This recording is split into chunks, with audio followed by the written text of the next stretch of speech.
Tengan ustedes muy buen día con cada uno que está detrás de la pantalla. Gracias por su presencia y por seguir a esta página y a la Iglesia Bíblica Bautista de Puente Piedra. Antes de dar inicio, quisiera dar el agradecimiento a los ministerios correspondientes que nos han apoyado para poder tener esta entrevista con Edgar Pacheco, y son los ministerios de la editorial Sembrando, Escuela de Siervos y a la propia Iglesia Bíblica Bautista de Puente Piedra. Hoy día estamos robándole un poco de tiempo a Edgar. Edgar, ¿cómo estás? Muy bien, gracias a Dios. Gracias por la invitación. ¿Cómo te ha tratado Perú? Estoy muy feliz, muy contento por el recibimiento, conociendo la linda gastronomía de aquí del país. Y bueno, también muy contento de haber estado en diferentes iglesias hoy y haber participado en algunos eventos. Excelente. Eres metodista, Edgar. Soy metodista, soy de cuna pentecostal, pero mi trayecto como pastor lo desarrollé más o menos en el metodismo. ¿Actualmente en el pastorado? No. No, actualmente no. Actualmente estoy haciendo trabajo apologético. Puras redes sociales. Redes sociales y dentro de la iglesia local, dentro de mi propia iglesia local. ¿Y has añadido los viajes? Sí, eso ha sido como un nuevo formato que hemos añadido. Antes yo viajaba bastante cuando estaban las asambleas de Dios, pero ahora es como un nuevo formato de la apologética. Y es lo que me tiene por aquí. Así que, bueno, yo feliz, muy contento. ¿Y te sientes a gusto, al margen de ser metodista, ser invitado en una iglesia pentecostal, bautista? ¿No tienes ningún inconveniente? El metodista en sí es un movimiento muy ecléctico pastoral. Es decir, no tiene por fin rivalizar con ninguna de las denominaciones. Así que me siento muy satisfecho de sí poder estar con los hermanos de diferentes denominaciones y enriquecerme, no solo de ellos, sino también yo poder contribuir a su crecimiento espiritual. Excelente. Te comento, Edgar, nuestra iglesia, la Iglesia Bíblica Bautista de Puente Piedra, tiene una visión. La visión es transformando vidas y alcanzando nuevas generaciones. En ese sentido, quisiera comentarte algo. Hoy día te vi en una entrevista con Fabricio Cajadillo, y uno de los comentarios que hicieron fue acerca de las generaciones. De hecho, creo que Fabricio te dijo de que cuando una generación no se hace cargo, Dios pasa a la siguiente generación. Tú hiciste un comentario de Wesley muy bueno inclusive, pero en ese tenor quisiera preguntarte, ¿tú qué opinas de que la iglesia haga un trabajo por la siguiente generación, por las generaciones futuras? Bueno, dijiste bien, voy a retomarlo. Wesley tenía una frase que decía, lo que una generación tolera, la siguiente lo aprueba. Entonces hablaba, por supuesto, de la correcta transición entre generaciones. Y nosotros hoy tenemos una lucha entre la transición de generaciones, sobre todo lo que viene siendo la generación millennial y centennial, con las generaciones pasadas, sobre todo con los baby boomers, que no estuvieron dentro del boom del crecimiento tecnológico, ¿no? A nosotros el boom de la información nos ha hecho almas viejas, esa es la realidad, por toda la información que contenemos, algo que antes estaba solamente circunscrito a los ancianos. Hoy ya no es necesariamente así. Hoy un joven tiene acceso a la información del mundo entero y eso crea una brecha generacional muy, muy amplia en donde los jóvenes hablan un lenguaje totalmente distinto al de las generaciones pasadas. En la iglesia, por supuesto que eso se ve, por ejemplo, en la forma en que transicionamos entre ministerios, la manera en que los jóvenes entienden la eclesiología, la manera en que los ancianos entienden la eclesiología, luego puede chocar. Es muy importante que nosotros tengamos en cuenta, no solo como jóvenes, sino también los ancianos, de que si no hay una correcta transición, puede haber una pérdida ahí en medio de una generación a otra. Ok, correcto. Mira, una realidad en la que vivimos actualmente, y te comento cómo funciona por este lado, es que han habido tantos ataques de denominaciones novedosas que traen una enseñanza alejada de las escrituras.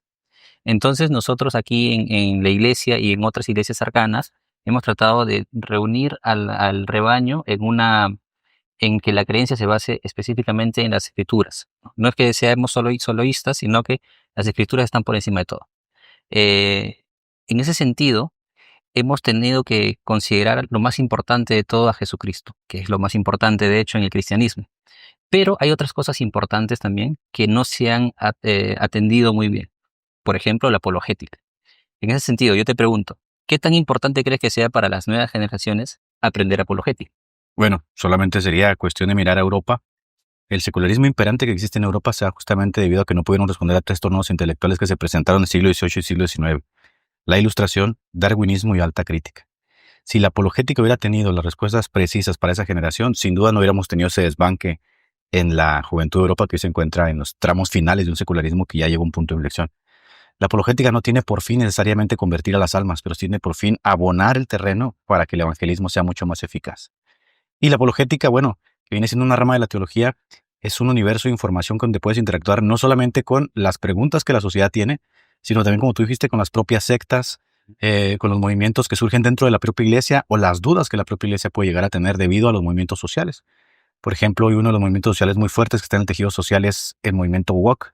Y hay gente que tiene preguntas, porque dentro de la propia iglesia han surgido nuevas narrativas teológicas que están asociadas al woke, el transgenderismo. Por supuesto que la apologética tiene que entrar al quite y responder estas cuestiones, ¿no? Si los pastores no están preparados en la apologética, van a recluir a la congregación a una fe mística, introspectiva, que tiene miedo a responder y que en última instancia va a perder la batalla. Y la apologética es amplia, ¿verdad? Puedes hacerla contra el ateísmo, contra sectas, Claro. contra el catolicismo. Tú básicamente estás más dirigido a que el catolicismo. Yo me he especializado mucho más en responder a los errores del catolicismo romano, pero hay diferentes tipos de apologética. Está la apologética presuposicional, que es netamente reformada, calvinista. Está la apologética evidencialista, que es la que tiene más auge en el día de hoy, que está mucho más enfocada a responder al ateísmo, desde aspectos evidencialistas, científicos, cosmológicos. Y está la apologética que está mucho más enfocada en las sectas, ¿no? Dentro del contexto de la iglesia local. Yo estoy dentro de ese contexto de las sectas, actualmente. Perfecto. Hablábamos de las generaciones y de los jóvenes. Los jóvenes en las iglesias, y tú hablas mucho también en tus videos, que a veces para atraerlos se usa un lenguaje actual, pero a veces exageramos quizás con el lenguaje actual. Se ha visto, por ejemplo, en las iglesias católicas, por ejemplo, que hay un padre como DJ en un tipo de evento que parece una discoteca, ¿no? Estas cosas y tantas cosas más que a veces también nos equivocamos dentro de las iglesias evangélicas. En ese sentido, yo te quiero preguntar, ¿no? A veces para atraer a los jóvenes necesitamos un lenguaje actual y a veces podemos trastabillar. Pero ¿cómo podemos hacer para atraer a los jóvenes de tal forma que ellos también se interesen por aquellas raíces de nuestro cristianismo? Nosotros recuperamos el cristianismo a través de los reformadores. Pero si yo le pregunto a un joven acerca de la reforma, seguramente me lo harán de Lutero, pero no saben acerca de los pre-reformadores o quienes vivieron después. Esa historia como que se ha ido diluyendo y no se ha ido enseñando. ¿Cómo puedo hacer yo para enseñarle y que este joven tenga interés por ese tipo de conocimiento también? De larga data, la iglesia siempre ha adoptado de forma pragmática ciertas conductas para, tratar de responder a las dificultades de la sociedad. Eso lo han hecho los protestantes, los católicos y las diferentes denominaciones. Ese no es un problema en sí, ¿no? Nosotros, por ejemplo, tomamos los ritmos en la época de la Reforma, los ritmos que se utilizaban en la sociedad, y los incorporamos a lo que se llamaron los nuevos himnarios, ¿no? Eso no ha sido ningún problema. El asunto es que la etimología de la propia palabra iglesia o parroquia o como sea, es un lugar apartado que ha sido justamente consagrado para un fin. Y ese fin es asociarse a una comunidad de creyentes apartados para el Señor, en donde puedas encontrar no solamente las respuestas indicadas, sino también poder desarrollar un estilo de vida preciso. Cuando nosotros llegamos a las iglesias en el día de hoy, tenemos que conectarnos luego con ese legado de esa iglesia, de esa familia que estaba ahí. Y creo que la mejor forma es hacerle entender a los jóvenes que la mayoría de las iglesias no nacieron hace un año, ni 2 años, ni 3 años. Y nosotros tenemos un error. Nosotros solemos celebrar, ¿no?, los aniversarios de nuestras iglesias y decimos, tiene 30 años, va a cumplir 40 años. La iglesia en su conjunto, como cuerpo de Cristo, tiene 2000 años. Entonces, cuando nosotros conectamos a los creyentes a ese legado histórico, les damos un sentido de pertenencia, un sentido de orientación, un sentido de ubicación, y se van a sentir mucho más cómodos en entender que, como cuerpo de Cristo, ellos forman parte de una iglesia universal, ¿no?, que es el adjetivo que se ha utilizado de larga data de todo pueblo, lengua y nación. Empezar, por supuesto, por integrar a la iglesia a ese contexto tan amplio, lleva tiempo y es parte del discipulado. Es por eso que la reforma no hace que nosotros tengamos 500 años, sino que nosotros recuperemos esa raíz que vino en el cristianismo hace 2000 años. Por ¿verdad? supuesto. Nosotros somos cristianos por hace 2000 años y no por lo que ocurrió, que fue bueno, pero fue una recuperación más que una innovación, ¿correcto? Sí, la reforma no es una innovación. Muchas de las doctrinas que tiene el catolicismo romano nosotros las sostenemos porque los reformadores no trataban de romper con la catolicidad, sino reformar, por eso se llama reforma protestante, ¿no? El protestante fue un mote que no buscaron, a ellos se lo ganaron, se los pusieron los propios príncipes, pero reformadores sí, sin duda estaban orgullosos de ello, ¿no? Porque estaban tratando de reformar la iglesia.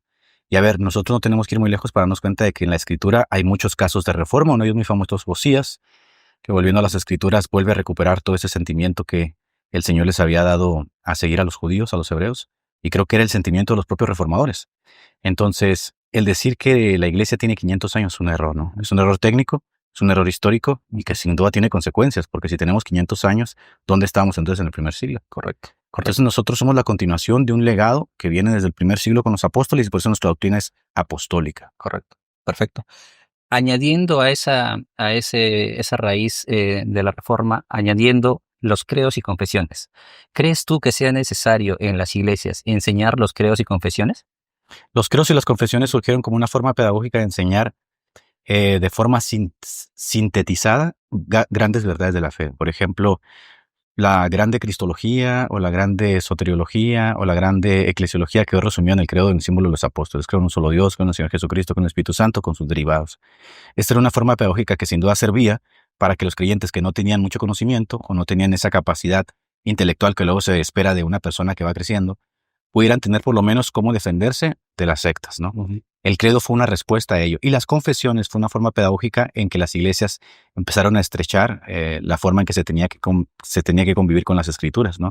Son como límites que se ponen para que uno no caiga en la herejía, quede protegido justamente de uno mismo y en el quehacer teológico uno no naufrague, ¿no? Más allá de lo que la propia iglesia permite. Entonces, sin duda que son buenísimos. Pero ¿qué le podrías decir a aquellas personas que le tienen miedo a algunos textos o palabras que de alguna forma hemos adquirido gracias a la Iglesia Católica? Por ejemplo, el credo dice que somos una Iglesia santa y Santa, católica, católica y apostólica. ¿verdad? El término católico nos da un poco de miedo, pero ¿tú qué tendrías que decir? Por supuesto que entiendo la reticencia que puede haber debido a que el catolicismo de larga data ha sido asociado con una iglesia falsa.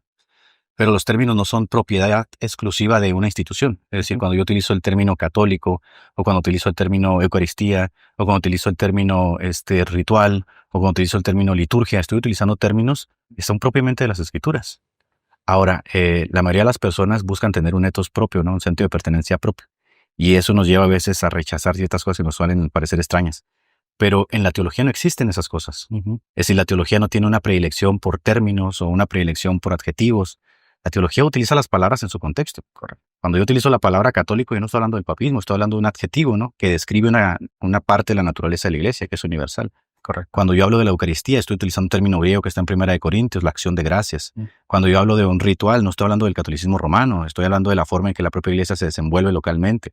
Entonces, cuando uno supera esos miedos y le toma aprecio a la teología, uno no solamente va a superar el poder dialogar con las demás personas, ¿sí? Porque eso luego te priva de dialogar con las demás personas, porque eres una persona reticente, fundamentalista, sino que te va a ayudar también a crecer tú mismo, Ujú. ¿no? Vas a entender que la iglesia en su conjunto es mucho más que tu denominación, es mucho más que tu iglesia local, y que el cuerpo de creyentes está diseminado en todas partes del mundo. Y que nos guste o no, la visión que tenían los reformadores de la iglesia es una iglesia universal en donde, a pesar de las instituciones, hay salvos de todas partes.